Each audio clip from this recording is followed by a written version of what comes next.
Vamos voltar. Vamos voltar, bora, foca aqui. Vamos embora. Olha, a gente entendeu que existe, né, na terapia analítica comportamental duas maneiras, né, dois modelos para a gente fazer a análise funcional, né? Que é a molecular, que é essa micro, que refere-se à análise mais profunda da complexidade dessas contingências tríplices, e também a molar, né, que a gente vai falar daqui a pouquinho. Então, o que acontece? Mediante a isso que a gente tá vendo, é comum já identificado algumas dificuldades e obstáculos e desafios mesmo para os terapeutas comportamentais, tendo em vista que isso tudo ainda é muito novo, né? Então, tem algumas dificuldades que aqui estão elencadas, né? Tem 6 dificuldades, que a primeira delas, né, em relação a realizar essas análises funcionais de modo linear, né? Como a gente já está conversando aqui. Para cada uma dessas dificuldades, tem um exemplo de estudo de caso. Aí vai ficar mais fácil para a gente ir entendendo, né? Então vamos lá, uma a um.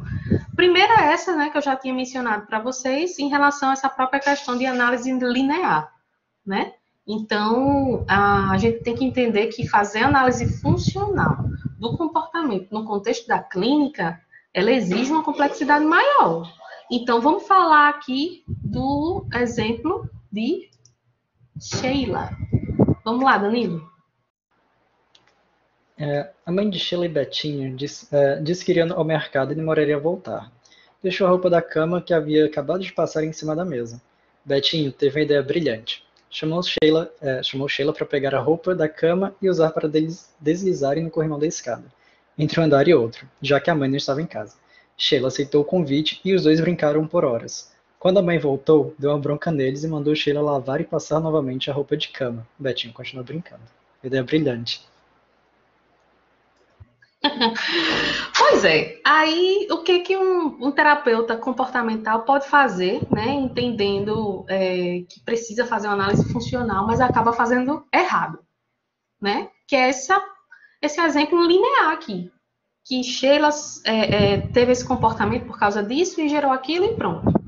É mais complexo, e aí eu trago essa complexidade aqui, né, nesse quadrozinho verde, né? Que é aqui, você pode perceber, é o mesmo comportamento que a gente vai analisar, que é Sheila aceita o convite e brinca com o irmão. Só que existem vários outros contextos que estão aí por trás. Deixa eu só voltar aqui. Tá vendo? Ó, Sheila aceita o convite e brinca com o irmão. Aí só botou aqui um antecedente, mas não é, tem mais. Né? Que é a própria roupa de cama limpa, a ausência da mãe e esse convite. E tudo isso para Sheila foi gerando alguns processos. O próprio contexto, né, da brincadeira e etc., da diversão, foi reforçador positivamente para ela, porque ela ficou feliz, ela ficou bem. Contudo, né, teve uma série de consequências punitivas, e todas elas positivamente, porque a mãe ela foi fazendo, foi dando uma bronca, foi pedindo para ela lavar e passar tudo e etc. E tudo isso foi causando em Sheila, né, alguns efeitos, como a questão relacionada à tristeza, à frustração, à injustiça, né, essa sensação, tá? Então, esse daqui é o formato de análise funcional mais completa que o terapeuta precisa fazer mediante os comportamentos que está analisando lá na prática clínica, tá? A segunda dificuldade que pode acometer, né, alguns dos terapeutas é justamente confundir consequência e efeito, né? É a gente entender que consequência, né, ela é fruto, ela é produzida pelo comportamento principal que a gente está analisando, e o efeito é o produto da contingência toda, todinha, tá? Vamos ver aqui um exemplo de Luísa. Antes de ir para o trabalho, o pai de Luísa faz uma graça. Lhe deu um abraço e um beijo, despediu-se e foi cumprir seus compromissos profissionais. A mãe cobrou que ela terminasse de se arrumar logo para que pudesse deixá-la na escola sem atraso. No caminho, Luísa disse à sua mãe: Mamãe, eu te amo muito, muito, mas amo mais o meu pai. A mãe A sorriu mamãe. e respondeu: Não tem problema, minha filha. Na vida é assim mesmo. Sempre gostamos Hum, mais de umas pessoas do que outras. Temos mais afinidades com algumas pessoas do que com outras. Faz sentido que você se sinta assim em relação ao seu pai. Ele é muito carinhoso, não é? A mãe te ama muito, muito também. Luísa seguiu satisfeita para a escola. Mas Luísa precisava de um negócio desse, minha gente. Precisava, né? E aí vem aqui uma misturada, né? Uma análise funcional feita de maneira inadequada ou incompleta. Uma misturada aqui do que seria consequência, do que seria efeito, né? Então, o comportamento que a gente está analisando é o de Luísa, né? E aí, Luísa, quando ela fala, né, mamãe, eu te amo muito, muito, mas eu amo mais meu pai, né? Coisas de criança. E aí a pessoa que fez essa análise aqui, ela acabou colocando que uma das consequências era a alegria. E não é. A alegria é outra coisa. E aí fazendo uma análise funcional mais completa, né, adequada, a gente vê o mesmo comportamento aqui de Luísa, só que existe uma série de contextos, né, uma cadeia aqui de contextos ou de antecedentes que vão estar dando subsidiando mesmo esse comportamento de Luísa, né? Que é o pai que faz carinho antes de ir para o trabalho, a mãe que cobra que ela se arrume logo, e esse caminho aí da escola, né? E aí, nesse sentido, esse comportamento de Luísa tem como consequência o acolhimento da mãe, a mãe vai lá e valida, né, os sentimentos da filha. É, minha filha, seu pai é muito maravilhoso mesmo e tal. Então, o que acontece com Luísa? Ela é reforçada positivamente, né? Então, ela se sente feliz, tranquila, satisfeita. Mas, se a mãe de Luísa tivesse outra reação, né? Se ela tivesse uma outra conduta, quando ela diz assim, mamãe, eu te amo muito, muito, muito, mas eu amo mais o meu pai. E aí a outra conduta, Danilo, como foi? Então, vou ler tudo de novo, né? Aqui, ó. Antes. A mãe chora. Tá certo. A mãe chora, muda o tom de voz e responde: Como assim você ama mais o seu pai, sua ingrata? Faço tudo por Hum, você e assim que você reconhece, seu pai não está hum. aqui para levar você à escola. Quem foi que fez seu café da manhã? Isso não é coisa que se diga a sua mãe. Estou muito chateada com você. Luísa passou o dia triste, culpando-se por ter falado algo tão inadequado à sua mãe. Eita, gota, tá certo. Então, mesmo comportamento.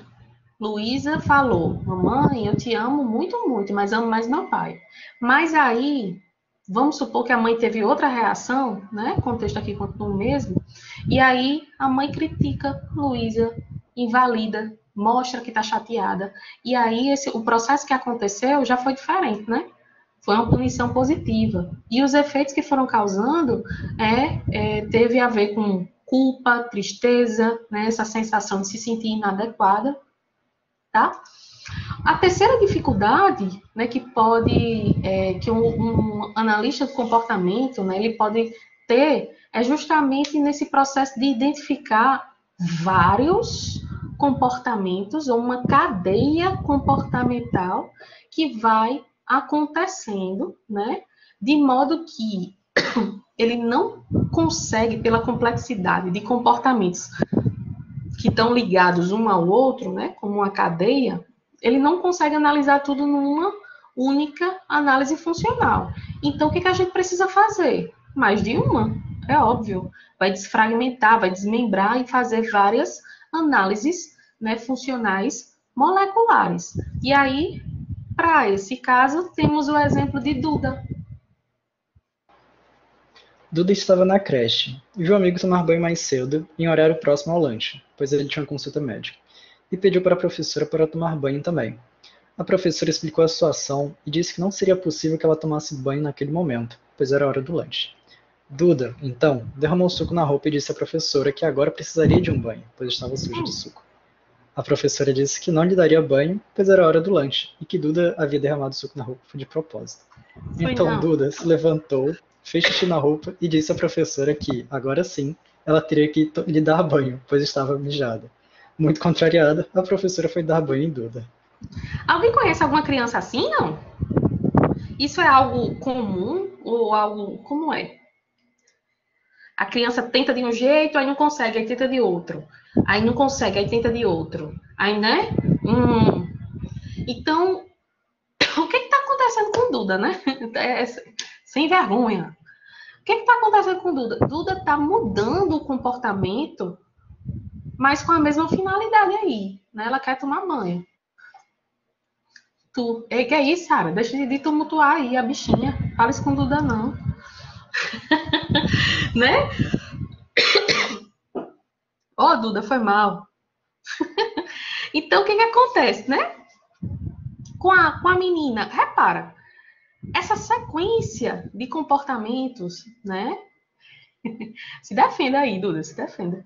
Essa sequência de comportamentos, né, é o que a gente pode estar chamando de cadeia comportamental. Ui, um bichinho aqui. Uma cadeia de respostas comportamentais, né, que uma vai ligando a outra, né? E aí a gente tem, né? Duda pede a professora para tomar banho, aí a professora diz, não, vai tomar banho agora não. Aí, ou seja, Duda foi, né, extinção. Aí Duda derramou um suco e pediu para tomar banho de novo. A professora disse, não, agora não. Aí, o que Duda fez? Espera ainda. Aí fez xixi. Aí, agora sim. Aí, o que foi que Duda aprendeu? Que toda vez que eu fizer xixi na roupa, eu vou tomar banho, ou eu vou conseguir o que eu quero. Então, Duda foi reforçada positivamente, né? Então, é muito importante a gente entender esse processo aí todo que está acontecendo, porque a professora, no final das contas, ela reforçou um comportamento completamente inadequado de Duda, né? Então é importante entender isso aí. A quarta dificuldade, né, ou desafio que o terapeuta analítico comportamental ele pode estar encarando é justamente especificar comportamentos ou respostas lá na contingência tríplice num lugarzinho errado. Ou dizer que é um contexto, ou dizer que é uma consequência, por exemplo, né? Então, por mais que em outras contingências uma consequência possa se tornar um antecedente, né? Mas quando a gente não consegue fazer, né, essa distribuição adequada do que é o comportamento que eu quero, que aconteceu em um determinado contexto, que provocou uma determinada consequência, a gente enrola tudo e a gente não consegue fazer intervenção não, né? Isso, Firmino. Top. Vamos lá para o caso de Ricardo. Ricardo é um jovem muito autoexigente e bem-sucedido profissionalmente. Desde pequeno, sempre teve facilidade para aprender os conteúdos das disciplinas escolares. Graduou-se cedo e passou em diversos concursos públicos. No trabalho, executa bem as atividades de sua responsabilidade, costuma conversar sobre suas conquistas com os colegas de trabalho e é bastante admirado em seu contexto profissional. Pronto, aí o que acontece? A gente quer examinar esse comportamento de Ricardo aqui, ó. Que é ele conversando com seus colegas sobre suas conquistas. Aí o que acontece como consequência? Os colegas admiram ele e tal, e ele se sente reforçado, né, positivamente, porque está orgulhoso e tal. Só que o problema, a dificuldade aqui nessa análise funcional é justamente esse antecedente aqui, ó.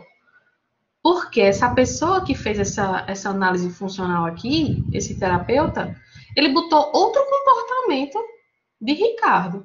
Então, como seria, né, a contingência certa, né? Tá aqui, Ricardo, a mesma coisa, conversando com os colegas sobre suas conquistas, e aí nos antecedentes, né, aí mostra o contexto certo, que é a reunião com colegas, as demandas no trabalho, né? Ou então uma regra que ele tem dele com ele mesmo de fazer tudo bem feito. Ou ele faz tudo bem feito, ou ele não faz nada. Né? Esse pode ser um dos conceitos que estão ali.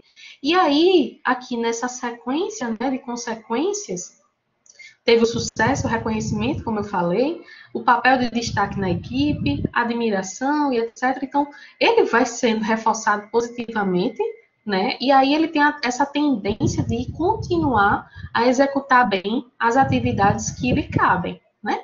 E aí, o último ponto em relação a essas dificuldades é especificar apenas respostas ou comportamentos respondentes em uma análise molecular.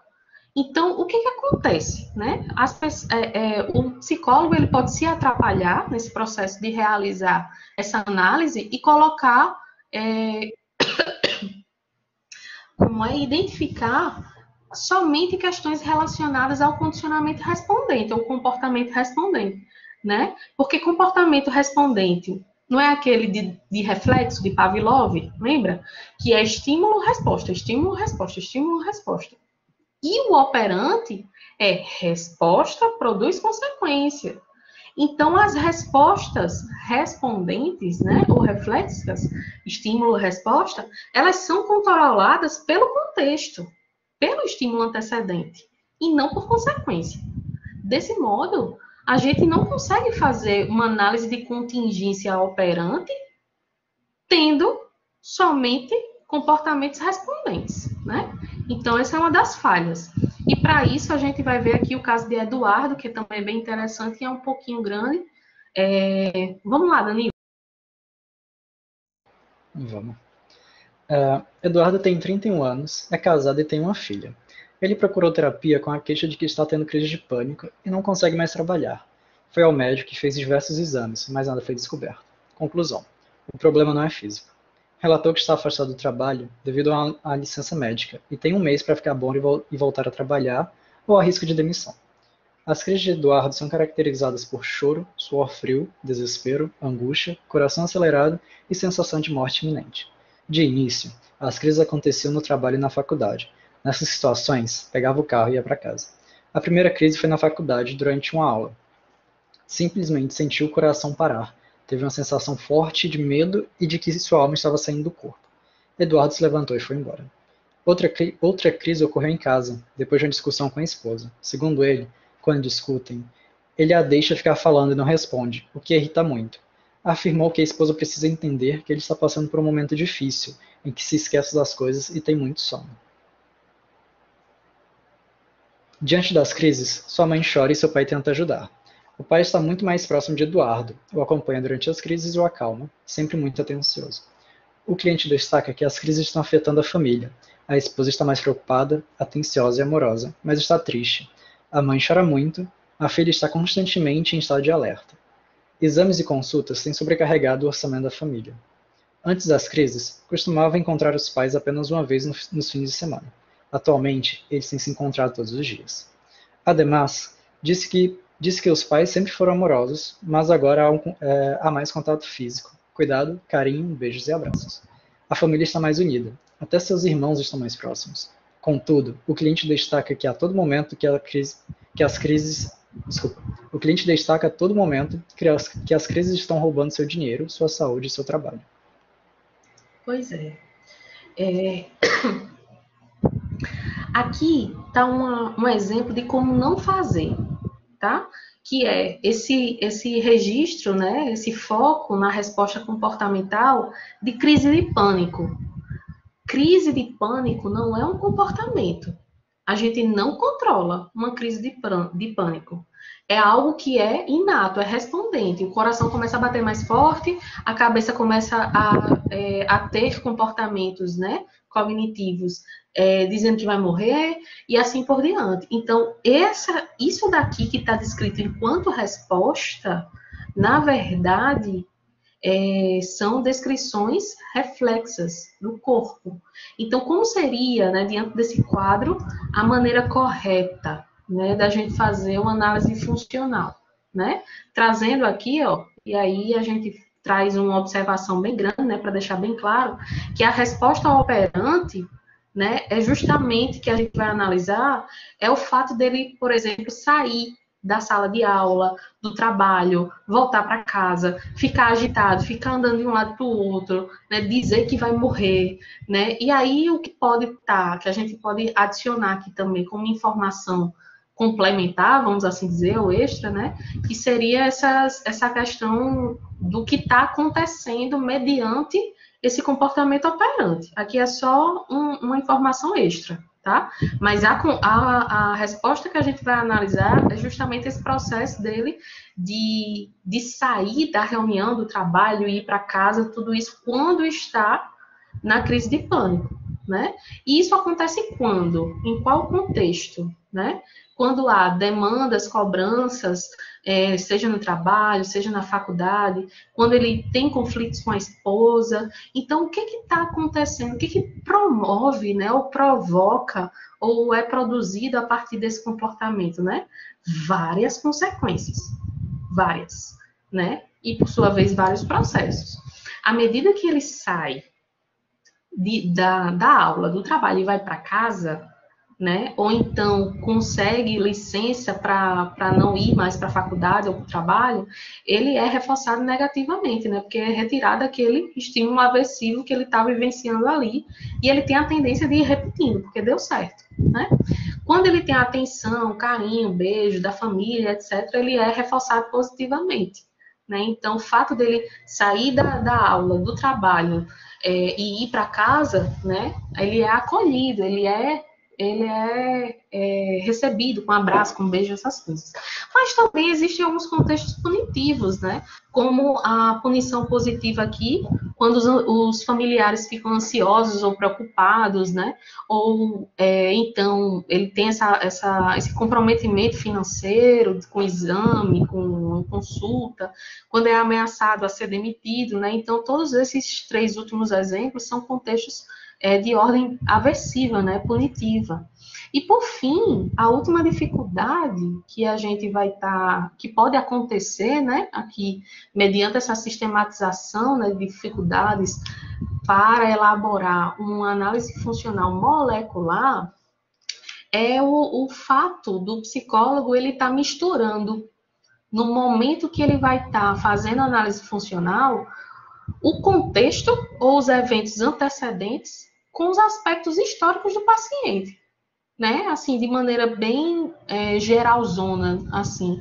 Então, a gente precisa só diferenciar, né? Aquilo que faz parte do contexto histórico e aquilo que é perdão, no contexto histórico não, deixa eu ajeitar minha palavra, dessas informações históricas da vida dele, né, por exemplo, brigas na infância, uso de álcool e drogas na adolescência, sei lá, morte de parentes que foram importantes, né, então tudo isso daqui faz parte do histórico da pessoa, né, são dados históricos. E outra coisa são os antecedentes do comportamento que a gente está analisando, né? E aí, só para a gente diferenciar e fazer aqui um link, né, com daqui a pouco, essa visão mais geral, né, da pessoa, os aspectos históricos e também atuais fazem parte do próximo modelo de análise funcional, que vai ser a molar, mas é daqui a pouco. Para a gente exemplificar isso daí, a gente tem o exemplo de Amélia. Amélia era filha caçula de 6 irmãos. Desde pequena, os irmãos a chamavam para brincar na rua, mas ela sempre recusava, pois observava a surra que levavam da mãe quando chegavam um pouco mais tarde do que era esperado. Conta que sua irmã Claudete fazia um escândalo. Parecia que estava morrendo, talvez na tentativa de compadecer a mãe e amenizar a intensidade das palmadas, o que deixava Amélia muito assustada. Hoje, já adulta, ela se ressente de tudo que perdeu durante a infância por ter tido medo de enfrentar a mãe e sair para brincar, como os irmãos faziam dia após dia, apesar da surra da mãe. Anos depois, casou-se com um marido autoritário e continua abrindo mão de fazer coisas que gosta, como viajar e sair com os amigos, com receio da reação dele. Então, aqui é um exemplo de como não fazer, né, essa mistura. Como, por exemplo, escrever histórico de medo da mãe, mãe dava surra nos irmãos, quando a gente está analisando a recusa dos convites para sair, né? Então, como seria a maneira certa, né, de fazer essa análise funcional?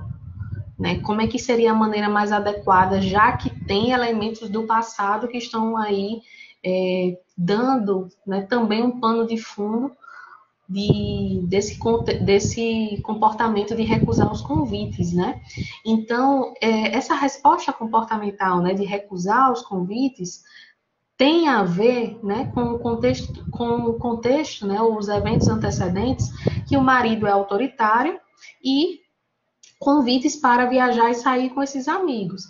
Ela acaba recusando, né, quando é convidada, por alguns motivos, né? E aí um dos motivos, né, é justamente evitar brigar com o próprio marido.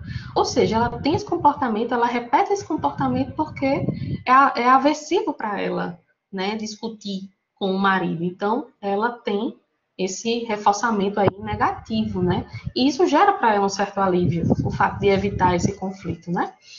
E aí, uma outra consequência também desse comportamento é que as pessoas elas acabam assim se afastando dela ou então não convidando mais ela, né? Ela vai perdendo esse contato com as pessoas e com atividades que ela gosta, né? Então ela tem como processo aqui presente a punição negativa, né? Que vai gerando nela esse efeito aí de frustração.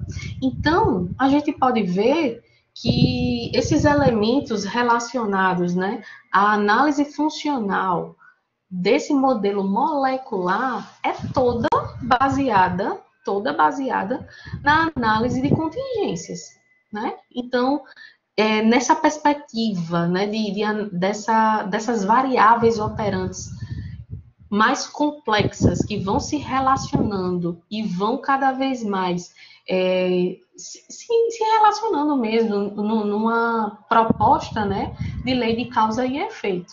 Então, uma coisa que é importante é que todas essas análises funcionais que a gente vai fazer do nosso paciente vai servir, né, como base para análises que devem ser mais amplas, tá?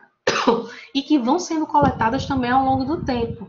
Então, para que a gente possa ver o nosso paciente de maneira mais profunda e complexa e entenda por que ele se comporta desse jeito, a gente vai estudar esse outro modelo. Ó, presta atenção. Vem cá, chegue. Falta pouquinho para a aula terminar, prometo. A partir de agora, a gente vai falar sobre o modelo de análise funcional molar. Presta atenção, tá? Então, a gente vai sair de um paradigma e a gente vai entrar em outro.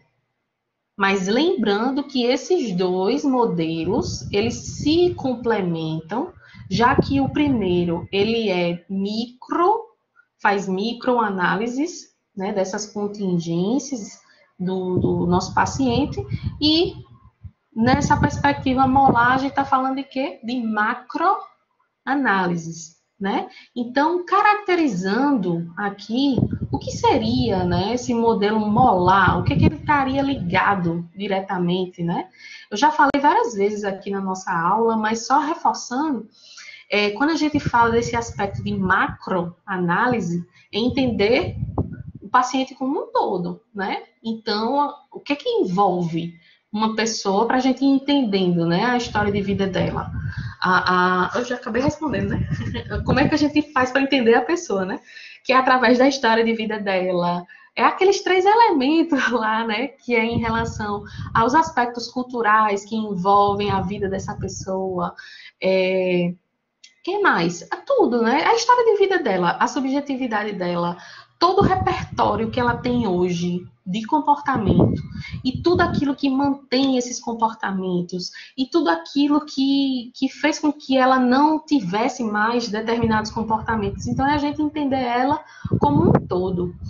Quando a gente trabalha com criança, essas informações aqui a gente coleta com os pais, né? Porque geralmente as crianças não vão saber fazer, responder, né, para a gente esse tipo de informação ou trazer mesmo.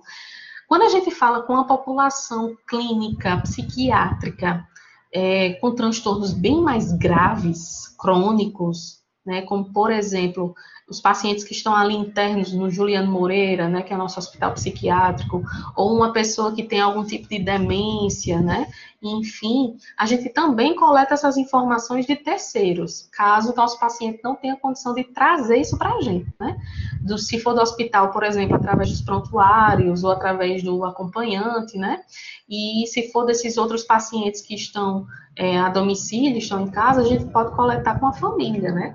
Lembrando que o nosso compromisso principal é com o nosso paciente.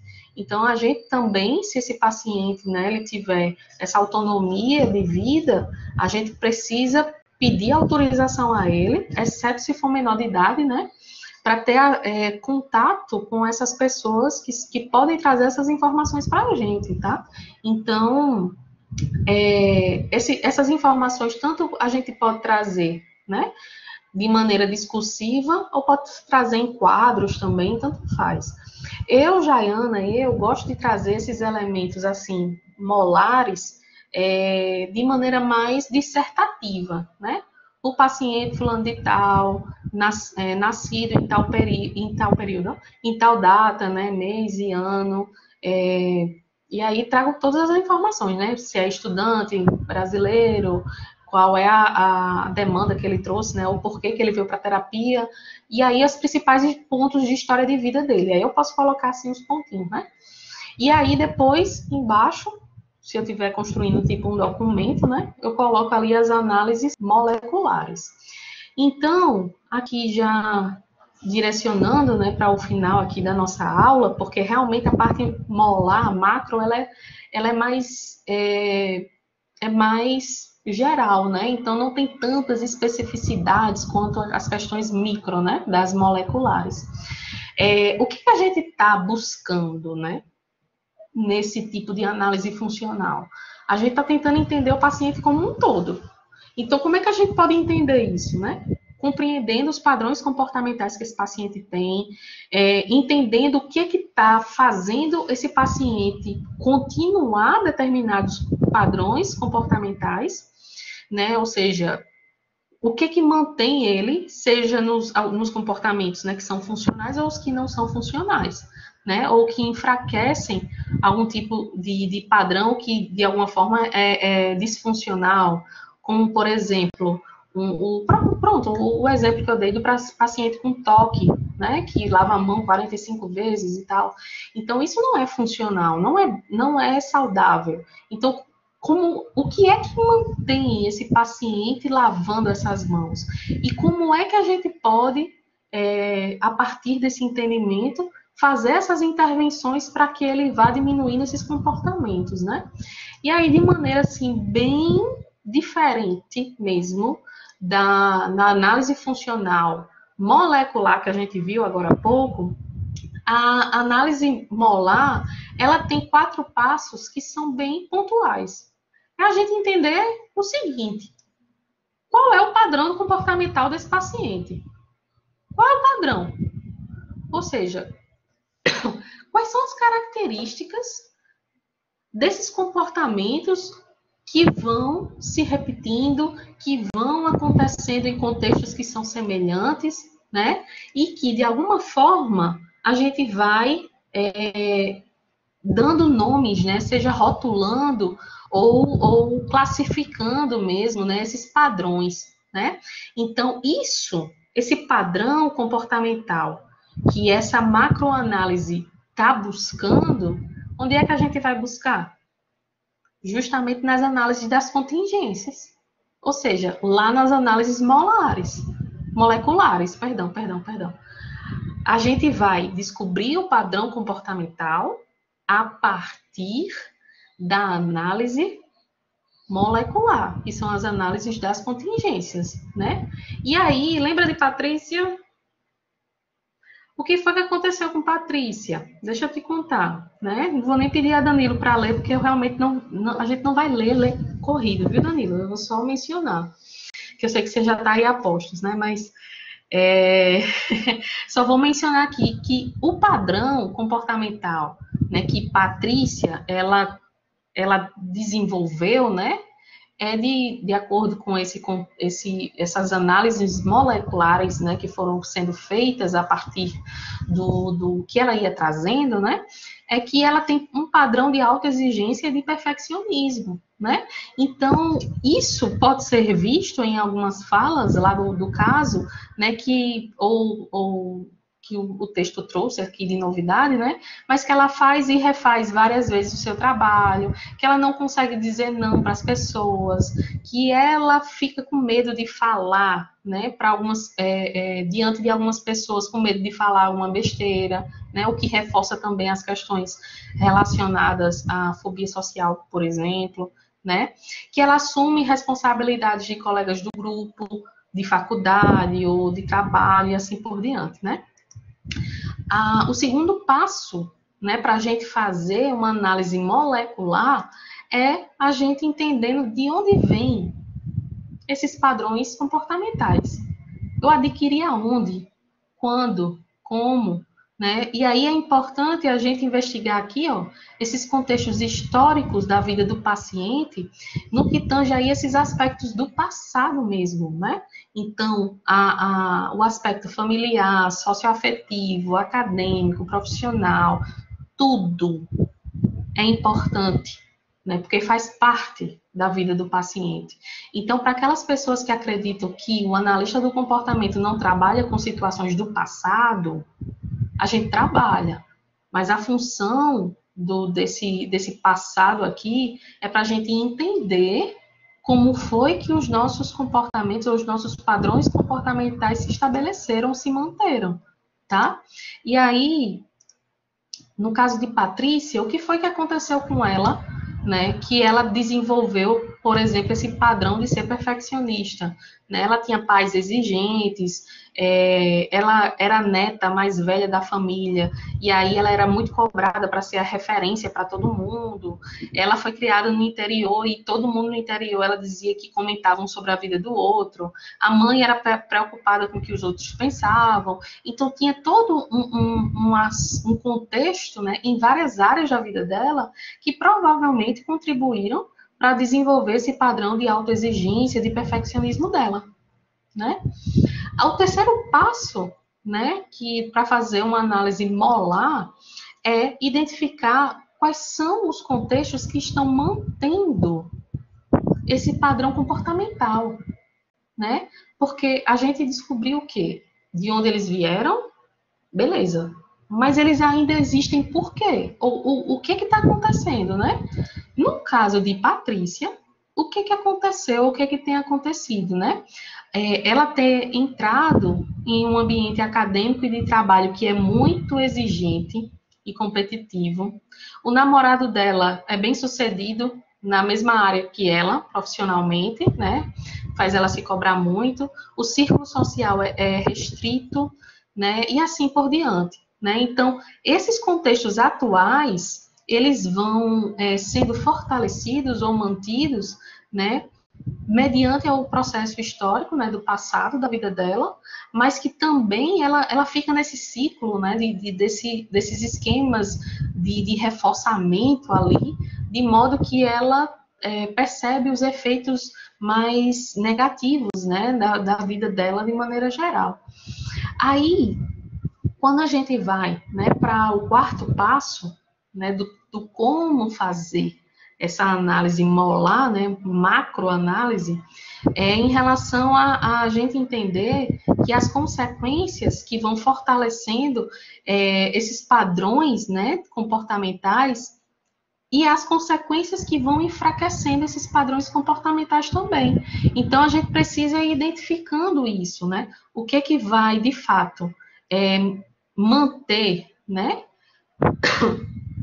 essa Patrícia, né, nesse padrão comportamental dela e o que vai estar enfraquecendo, seja a curto, seja a médio e seja a longo prazo, tá? No caso de Patrícia, o que foi acontecendo, né? Em relação a esse padrão de comportamento que a gente está analisando aqui, de autoexigência, de perfeccionismo, né? Existem várias consequências que vão sendo fortalecidas, né? Porque para aqueles que não sabem, assim, ou têm uma visão específica sobre o perfeccionismo, existe o lado bom, né? Ser perfeccionista não é só o lado ruim, não. né? Tudo na vida tem um lado bom, ou um lado ruim, ou um lado mais agradável, outro mais aversivo.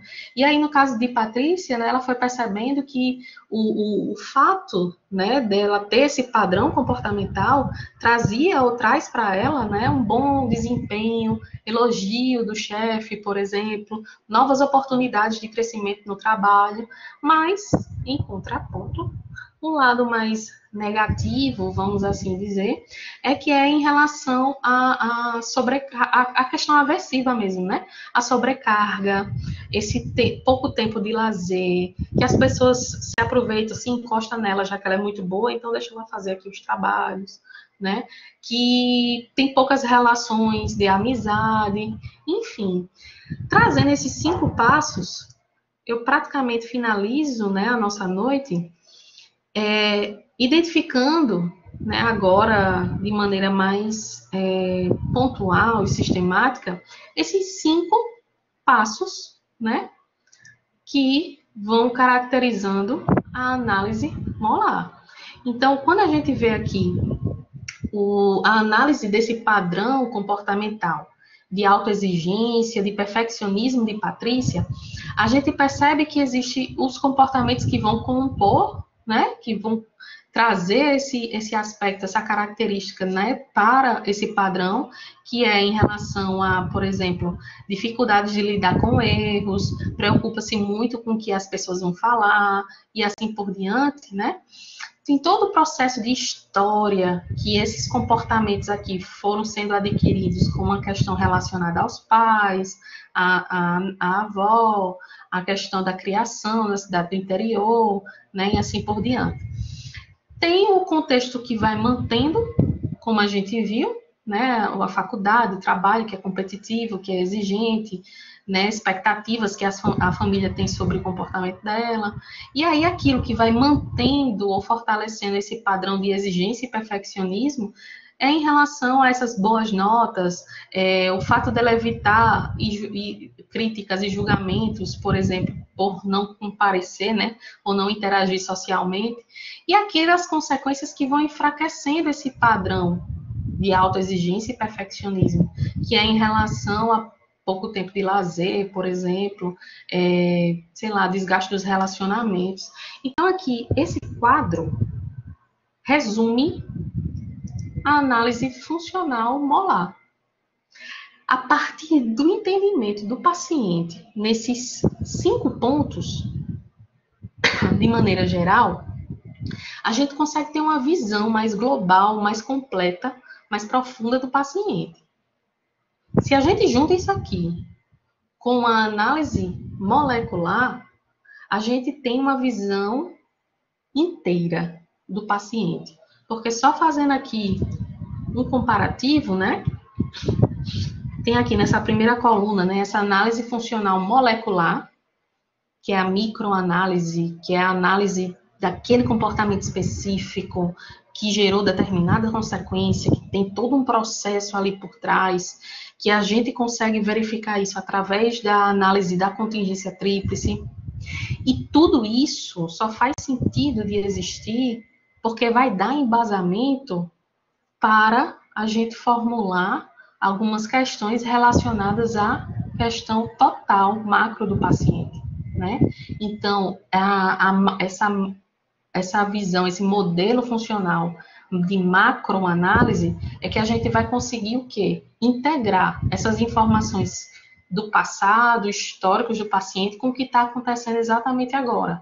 E o que está acontecendo agora, a gente só consegue, né, e também do passado, de certo modo, a partir dessa análise funcional. Ou seja, a análise molecular está dentro da análise molar. É por isso que a gente precisa perpassar isso tudinho até a gente chegar aqui na análise molar.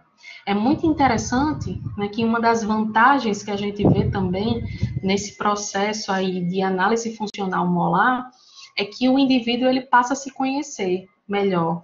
Porque repare, quando a gente tem um negócio desse assim, se fosse você, certo?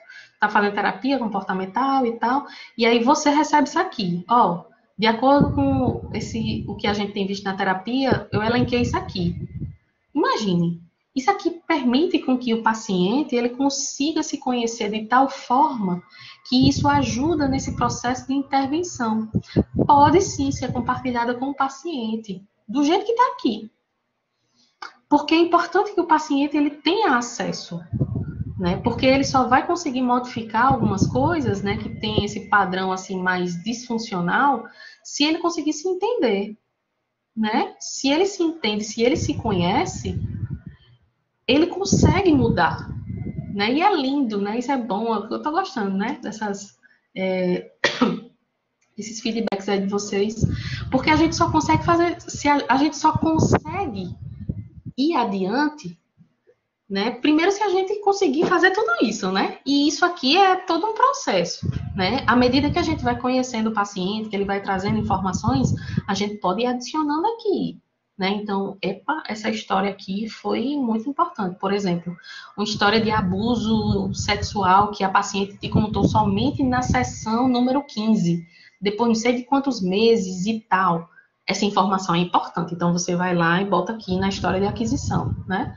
Isso tudo aqui, como eu tenho mencionado para vocês, faz parte, né, da análise funcional molar e a gente vê assim no papel, né? Mas nem todo mundo escreve assim bonitinho no papel. O ideal é que seria. Porque quando você tem um paciente, ou dois pacientes, até três pacientes, você consegue lembrar das coisas na cabeça. Mas depois que você vai tendo 5, 6, 7, 8, 10 pacientes, 12, 20, né? Você não consegue, não. Então, é muito importante que você tome nota dessas coisas no papel, né? Tenha a fichinha do seu paciente, tenha o material, né? O online, etc., do seu paciente, para que você possa saber, né? E fazer o planejamento dessas intervenções de modo adequado. Já está disponível, Sandra. Já mandei para vocês desde de tarde, viu? E aí, pronto. 9h59 terminamos nossa aula. Deixa eu parar aqui.